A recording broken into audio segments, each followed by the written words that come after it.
નમસ્તે મિત્રો, આજે અમે આપની સમક્ષ એક એવી ઔષધની માહિતી લઈને આવ્યા છીએ કે જે બાળકોના વિકાસ, યુવાનોની તંદુરસ્તી અને વૃદ્ધોમાં જનરલ ટોનિક તરીકે કાર્ય કરે છે. આ ઔષધની અંદર રસાયણ અને વાજીકરણ એમ બંને ગુણો રહેલા છે. આ એક ખૂબ જ પ્રચલિત ઔષધ છે. આ ઔષધનું નામ છે અશ્વગંધા. અમે આયુર્વેદને લગતી વિભિન્ન માહિતીઓ આપણા પ્રાચીન અને આધુનિક આયુર્વેદીય ગ્રંથોમાંથી એકત્ર કરીએ છીએ, જેથી આપના સુધી ઉપયોગી અને સચોટ માહિતી પહોંચે.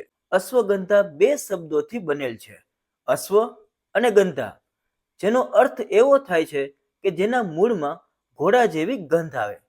આ સિવાય તેનો બીજો અર્થ એવો પણ લઈ શકાય કે જેના સેવનથી આપણા શરીરમાં અશ્વ એટલે કે ઘોડા જેવી તાકાત આવે. અશ્વગંધાને અંગ્રેજીમાં વિન્ટર ચેરી કે ઇન્ડિયન જિનસેંગ કહે છે. ચિકિત્સામાં અશ્વગંધાના મૂળમાંથી બનેલા પાવડરનો ઉપયોગ થાય છે. હવે આપણે અશ્વગંધાના ઉપયોગો વિશે જાણીશું. રસાયણ તરીકે અશ્વગંધા. આપણું શરીર 7 ધાતુઓનું બનેલું હોય છે: રસ, રક્ત, માંસ, મેદ, અસ્થિ, મજ્જા અને શુક્ર. આયુર્વેદમાં અશ્વગંધાને રસાયણ ઔષધ કહેલ છે.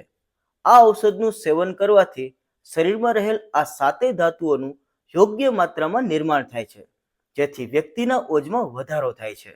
વ્યક્તિના ઓજમાં વધારો થતાં વ્યક્તિની રોગપ્રતિકારક શક્તિ વધે છે. માટે જ બાળકોથી લઈને મોટી ઉંમરના લોકો એક જનરલ ટોનિક તરીકે અશ્વગંધાનો ઉપયોગ કરી શકે છે. બલ્ય અશ્વગંધા.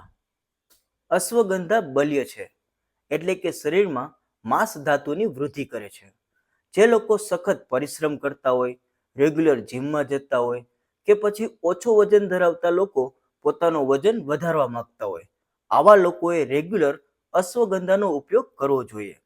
આ સિવાય અમુક રોગો એવા હોય છે કે જેમાં સ્નાયુઓ એટલે કે મસલ્સ નબળા પડી જતા હોય છે, જેમ કે મસ્ક્યુલર ડિસ્ટ્રોફી. આવા લોકોએ પણ રેગ્યુલર અશ્વગંધાનો ઉપયોગ કરવો જોઈએ. આ માટે વૈદ્યની સલાહ પ્રમાણે 3 થી 6 ગ્રામ એટલે કે અડધીથી 1 ચમચી અશ્વગંધા ચૂર્ણ નવસેકા દૂધમાં મિક્સ કરીને સવાર સાંજ લેવું જોઈએ. અશ્વગંધા સ્વાદે કડવી હોય છે, તો તેની સાથે સાકર મિક્સ કરી શકાય, પરંતુ ડાયાબિટીસ ધરાવતા લોકોએ સાકર મિક્સ ન કરવી જોઈએ. વાજીકરણ તરીકે અશ્વગંધા.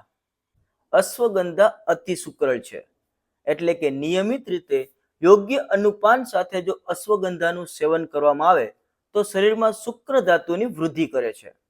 જે લોકોમાં શુક્રાણુની માત્રા ઓછી હોય, ઉત્થાનમાં સમસ્યા હોય કે વંધ્યત્વની સમસ્યા હોય, આવા લોકો માટે અશ્વગંધા ખૂબ જ ઉપયોગી સાબિત થાય છે.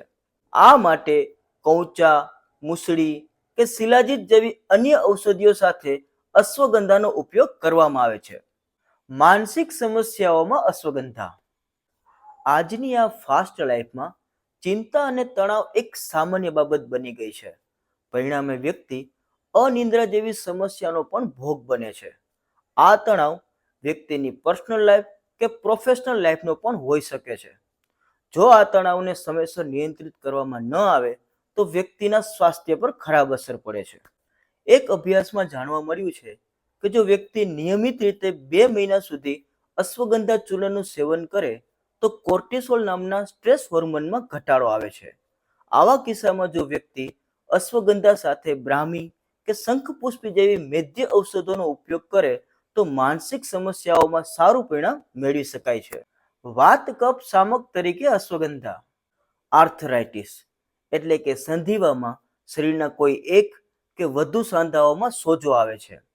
ધીમે ધીમે આ સાંધાઓ જકડાઈ જાય છે, પરિણામે વ્યક્તિને ત્યાં દુખાવો થાય છે.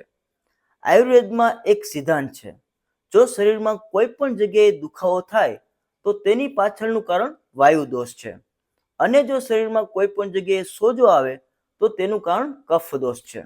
અશ્વગંધા એ ઉષ્ણ સ્વભાવની છે, જે શરીરમાં વધેલા કફ અને વાયુનું શમન કરે છે.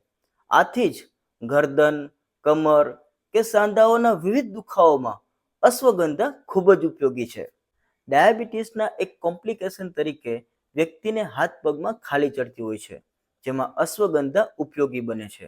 આ સિવાય અશ્વગંધા ન્યુરોલોજીકલ ડિસઓર્ડર જેવા કે પેરાલિસિસમાં પણ ઉપયોગી છે. જો તમને અમારો આ વિડીયો સારો લાગ્યો હોય તો અમારા વિડીયોને લાઈક કરો અને શેર કરો અને અમારી ચેનલને સબસ્ક્રાઇબ કરો. જય ધન્વંતરી.